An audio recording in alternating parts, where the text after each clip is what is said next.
Dans le monde décarbonisé de demain, l'hydrogène vert jouera un rôle important aux côtés de l'électricité verte. L'eau est décomposée en ses composants, l'hydrogène et l'oxygène, au moyen d'énergie électrique provenant de sources renouvelables.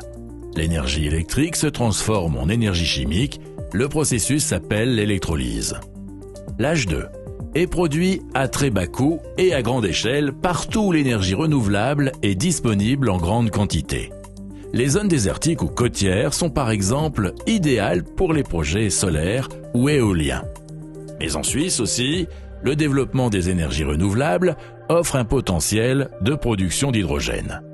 L'hydrogène vert et ses dérivés peuvent être transportés de manière flexible par les canaux les plus divers. Aujourd'hui déjà, on l'utilise dans des processus industriels et le transport par voie routière, ferrée, fluviale ou par des conduites. D'ici 2050, il est prévu d'installer l'European Hydrogen Backbone, un système de pipeline performant pour l'hydrogène qui traverse l'Europe. Porte d'accès à la Suisse est située au cœur de l'important corridor économique Rhin-Alpes. La région trinationale de Bâle est une plaque tournante parfaite pour importer, stocker et distribuer de l'hydrogène. L'hydrogène vert et ses dérivés peuvent apporter une contribution essentielle à la protection du climat.